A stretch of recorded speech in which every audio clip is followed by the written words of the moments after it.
Of course I can show you this.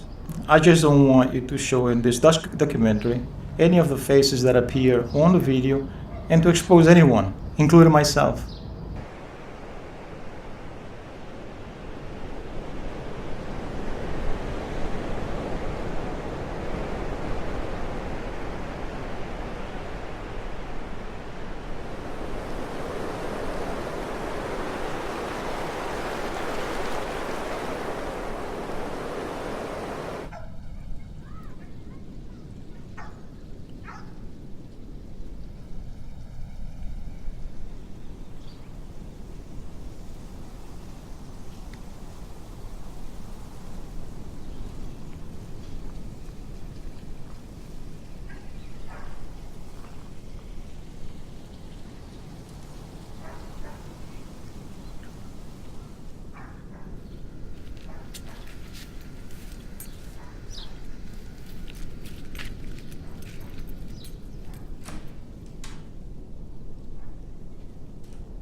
My name is Dale. I was born in Massachusetts, a northeastern state in the United States back in 1952.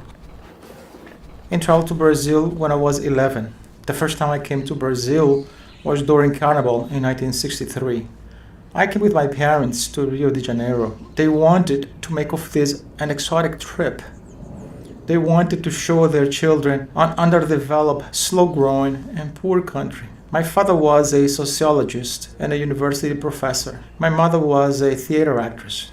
They had always been involved in humanitarian campaigns around the world. And they wanted to show their children the cultural differences of a great and powerful nation like the United States versus a poor country in Latin America. During my first few trips to Brazil, I found it all very strange, disorganized, and meaningless. My older brothers loved it. They were never very fond of guidelines. I only got to appreciate Brazil when I was already growing up. At the time, I was at the university. I celebrated my New Year's Eve in Rio in 1985. That's when I realized how amazing Brazil was. I fell in love with the Brazilian sun, the people's joy, the chaos, and especially with a 16-year-old lad, a lovely carioca surf.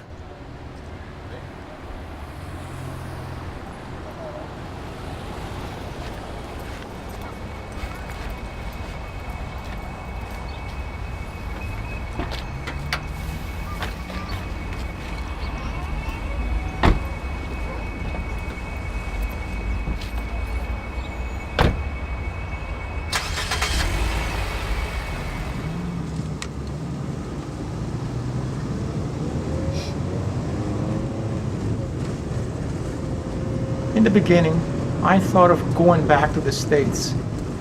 My family lives there, in New Orleans. I don't think I could live again in a conservative and hypocritical society. Here is not much different, but I prefer the Brazilian chaos.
I'm going to take a shower, okay?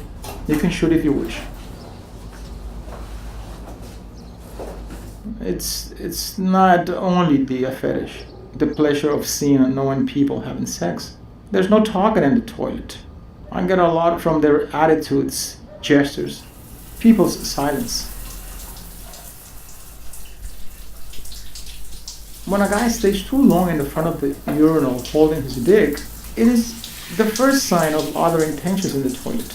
They recognize themselves by their looks. The guy that can stay forever using the dryers, or just pissing without end, or even watching through the slots in the doors.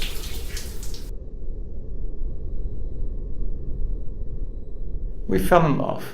In less than 2 years, we were living in Recife. E por que Recife, Dale? Well, because his parents, friends, and girlfriend didn't know he was gay. He was in the closet. It was better to live far away from his family, go to live in another city where nobody would know us. We lived quietly and happy. We traveled a lot. We lived happily for 15 years until he was attacked by a shark. I had always warned him not to surf in the restricted areas, but he was stubborn. He cried doing what he liked most. I'm going to get a coffee. I'll be back.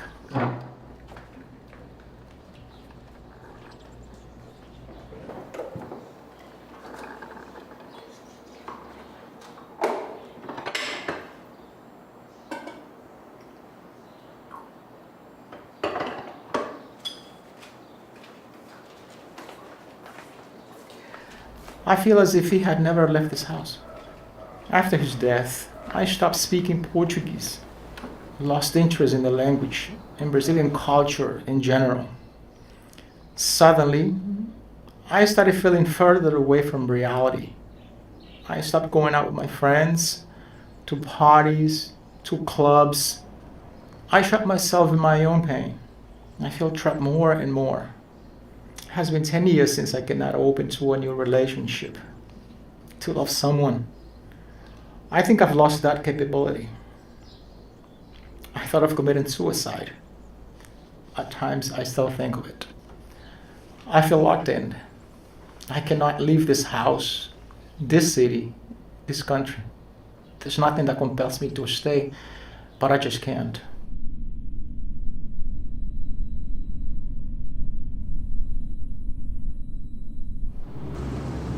There has been 10 years since I began frequenting public toilets in shopping malls, health clubs, parks, supermarkets, bus stations, subways, airports, public markets, you name it. I feel the loss of quick sex from unknown men inside public toilets. I like to film those moments. I am just a voyeur, that's all.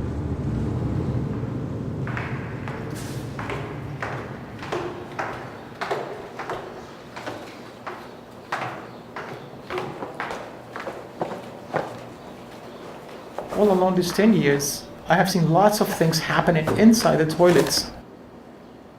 Married men giving blowjobs to young guys, policemen, students, older men, disabled people. You have to see it to believe it. I shoot all with my iPhone, spy pen, spy keychain, spy lighter, you name it. I feel in control as a regular 007. It's easy to do it, once you get used to it. People don't even realize that all that I shoot stays with me. I have never shown it to anybody in public or even posted it on websites. We can't accuse those people of being promiscuous, perverts, or lowlife, or even judge them or diminish them in any way. This is done by people of all levels, all social classes. This happens at Mercado San Jose as well as in the cleanest bathrooms in high-class malls. On the other hand, it's not so different to go to a sauna or to a porn movie or another gay chat room or have a profile at the gaydar. And that is not gay promiscuity. Just put straight men and women together in a toilet and let's see what happens, okay?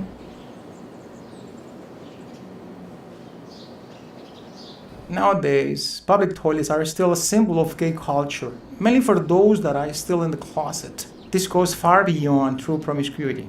And there are married men, widowers, and even grandfathers that follow that practice. Many married men feel the real pleasure inside public toilets.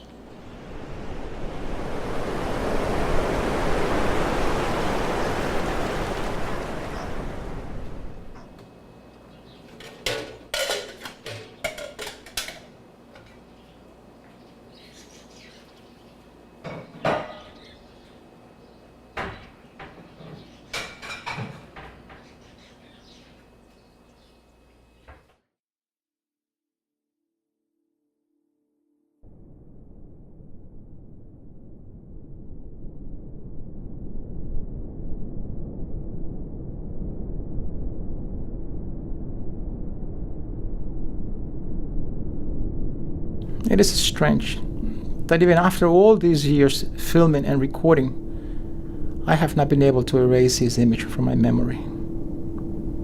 And I miss him.